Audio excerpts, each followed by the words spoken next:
প্রিয় শিক্ষার্থীরা, আমি তোমাদের পড়াবো ইংলিশ ফর টুডে। আজকের জন্য ইংরেজি ক্লাস 2 দ্বিতীয় শ্রেণী।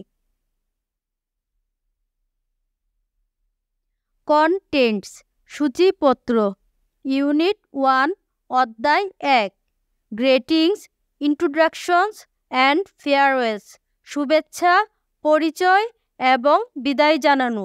দেখো, এর আগের ভিডিওতে লেসন 1 ও লেসন 2 পড়িয়েছি। এখন পড়াবো লেসন 3 পার্ট 3 ফেয়ারওয়েলস, বিদায়, পেজ 5।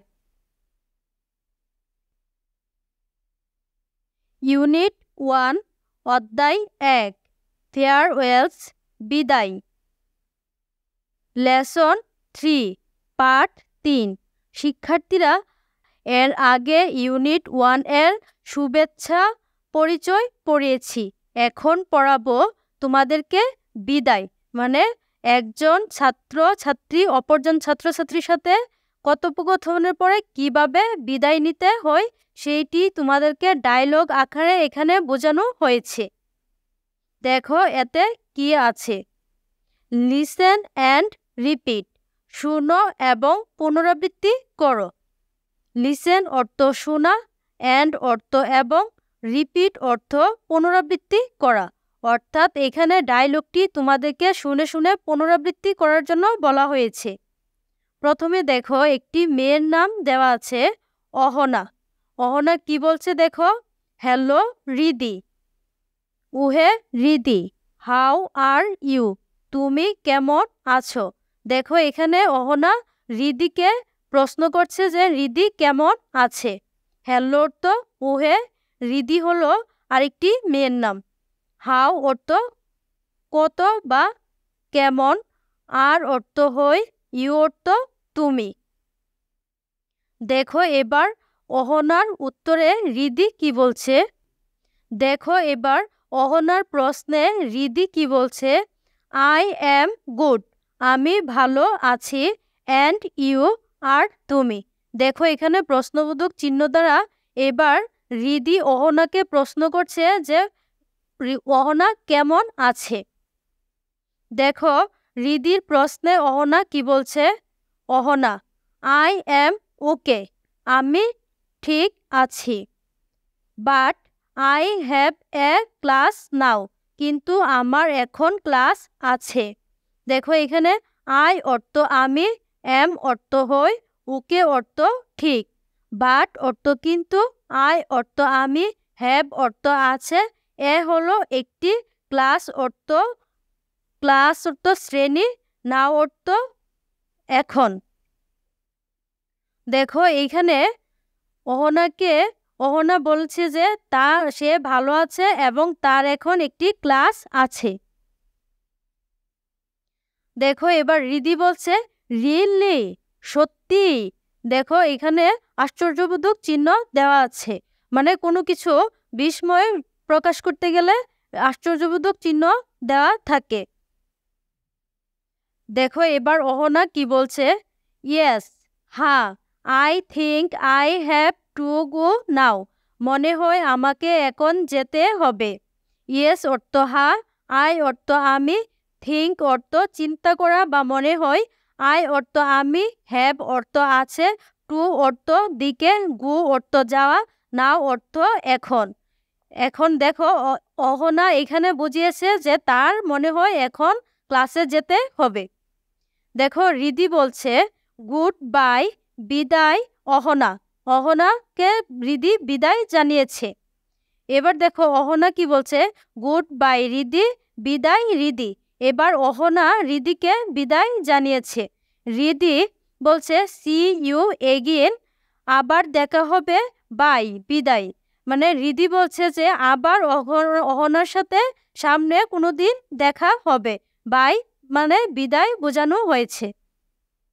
দেখো বিতে কি রয়েছে। Now complete and act out the dialogue in pairs, এবার যুগলভাবে কথোপকথনটি পূরণ করে অভিনয় করো। ইউজ ইউর রিয়েল নেম, তোমার প্রকৃত নাম ব্যবহার করো।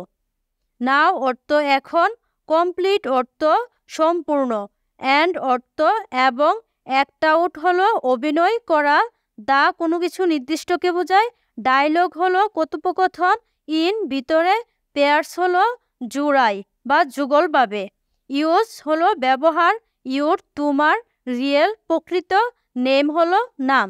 দেখো এবার এখানে তোমাদেরকে বুঝিয়েছে যে তোমরা মানে যুগলভাবে কথোপকথনটি এখানে শূন্যস্থান পূরণ করে অভিনয় করার জন্য, আর এখানে তোমার প্রকৃত নাম ব্যবহার করার জন্য বলা হয়েছে।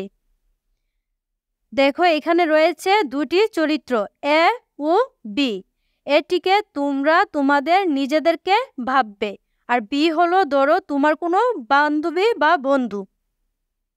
দেখো এখানে এ কি বলছে, hello Abir, how are you.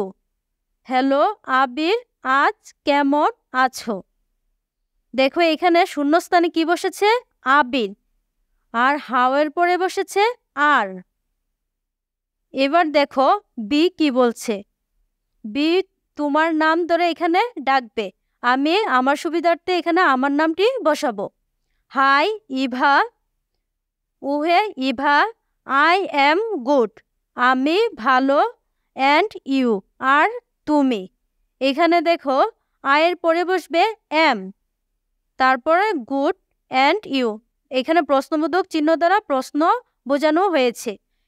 মানে এখানে বি বলেছে যে হাই ইভা, তারপর সে বলছে যে সে ভালো আছে, আর সে একে প্রশ্ন করছে যে এ কেমন আছে। এবার দেখো এ কি বলছে, আই এম ফাইন, আমি ভালো, মানে শূন্যস্থানে এখানে ফাইন বসবে। তারপর আই হ্যাভ এ ক্লাস নাও, আমার এখন একটি ক্লাস আছে। মানে এ বলছে যে সে ভালো আছে এবং তার একটি ক্লাস আছে। এবার দেখো বি কি বলছে, ও রিয়েলি, মানে ও তাই। এখানে দেখো কথার মধ্যে আমরা অনেকে ও মানে ও এগুলো ব্যবহার যে করি, সে ব্যবহারটা এখানে বোঝানো হয়েছে। রিয়েলি মানে তাই বা সত্যিই, এসব কিছু বোঝানো হয়ে থাকে। দেখো এবার এ কি বলছে, ইয়েস, হ্যাঁ, I think I have to go now, আমার মনে হয় এখন যেতে হবে। দেখো এখানে শূন্যস্থানে আয়ের পরে বসবে হ্যাভ, তারপর টু গো নাও, মানে এ বলছে যে হ্যাঁ আমাকে এখন মনে হয় যেতে হবে। এবার দেখো বি কি বলছে, শিওর, মানে অবশ্যই, গুড বাই, বিদায়, মানে বি বলছে যে অবশ্যই তাকে ক্লাসে যেতে হবে, গুড বাই বিদায় জানিয়েছে একে। এবার এ দেখো কি বলছে, সি ইউ এগেন, আবার দেখা হবে, বাই বিদায়, মানে এ বলছে যে আবার কোনো একদিন বিয়ের সাথে পুনরায় দেখা হবে, আর বিকে বিদায় জানিয়েছে এ। এখানে শূন্যস্থানে বাই বসবে।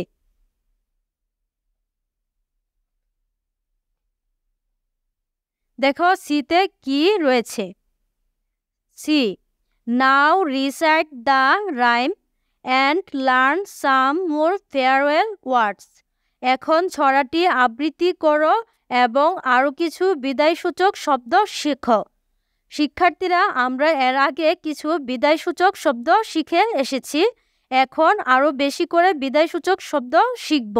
নাও অর্থ এখন, রিসাইট অর্থ আবৃত্তি করা, দা কোনো কিছু নির্দিষ্টকে বোঝায়, রাইম হলো কবিতা, অ্যান্ড অর্থ এবং, লার্ন অর্থ শিখা, সাম অর্থ কিছু, মোর অর্থ অনেক, ফেয়ারওয়েল বিদায়, ওয়ার্ডস হলো শব্দগুলো। দেখো এখানে তোমাদেরকে একটি কবিতা দিয়ে দেওয়া হয়েছে, কবিতাটি হলো বাই বাই, বিদায় বিদায়।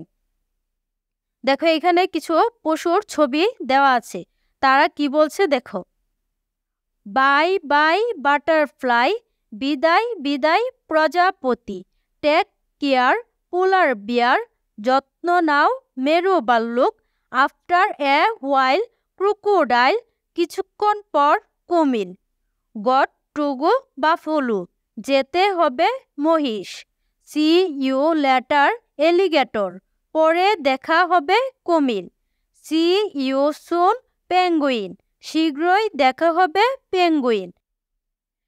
টেক এ বাউ ব্রাউন কাউ, একটি দনুক নাও বাদামি গরু। গিভ মি এ হাগ, আমাকে জড়িয়ে ধরো লেডি বাগ, গোবরে পোকা। আউট দ্য ডোর ডাইনোসর, দরজার বাইরে dinosaur. On the bus octopus, বাসে দেখা হবে অক্টোপাস। সু লং, অনেক দিন পর। কিং কং, মানে কিং কং। শিক্ষার্থীরা এখন চলো আমরা আবার তোমাদেরকে একটু বুঝিয়ে পড়িয়ে দিই কবিতাটি। বাই বাই অর্থ হলো বিদায় বিদায়। বাই বাই মানে বিদায় বিদায়। বাটারফ্লাই অর্থ হলো প্রজাপতি। টেক কেয়ার হলো যত্ন নাও। পোলার বিয়ার মেরু ভাল্লুক। আফটার এ হোয়াইল অর্থ হলো কিছুক্ষণ পর। ক্রোকোডাইল হলো কুমির। গট টু গো মানে যেতে হবে। বাফুলু হলো মহিষ। সি ইউ লেটার মানে অর্থ হলো পরে দেখা হবে। সি অর্থ দেখা, ইউ অর্থ তুমি, লেটার অর্থ পরে। এলিগেটর কুমির, মানে এখানে দেখো এলিগেটর অর্থ কুমির, মানে আরেকটি প্রজাতির কুমির। সি ইউ সুন, শীঘ্রই দেখা হবে পেঙ্গুইন। দেখো সি অর্থ দেখা, ইউ অর্থ তুমি, সুন অর্থ শীঘ্রই, পেঙ্গুইন অর্থ হলো পেঙ্গুইন। টেক এ বাউ, একটি দনুক নাও। ব্রাউন কাউ, বাদামি গরু। গিভ মি এ হাগ, আমাকে জড়িয়ে ধরো। গিভ মি অর্থ গিভ অর্থ দেওয়া, মি অর্থ আমাকে, এ হাগ মানে জড়িয়ে ধরা, একটিবার জড়িয়ে ধরা বোঝানো হয়েছে। লেডি বাগ হলো গুবুরে পোকা। আউট দ্য ডোর, দরজার বাইরে। আউট দ্য হলো বাইরে, ডোর হলো দরজা। ডাইনোসর হলো একটি পশুর নাম। অন দ্য বাস, বাসে হবে দেখা। অন অর্থ উপরে, দা বাস মানে এখানে বাস বোঝানো হয়েছে। অক্টোপাস হলো অক্টোপাস। সো লং, অনেক দিন পর মানে অনেক দীর্ঘ সময়। কিং কং, দেখো এখানে কিং কং এর একটি ছবি দেওয়া আছে। শিক্ষার্থীরা আজকে এই পর্যন্তই পাঠ বিষয় শেষ করলাম। পরবর্তী পাঠ বিষয় নিয়ে আমি আরও ভিডিও দিব, আমার সাথে থাকবে।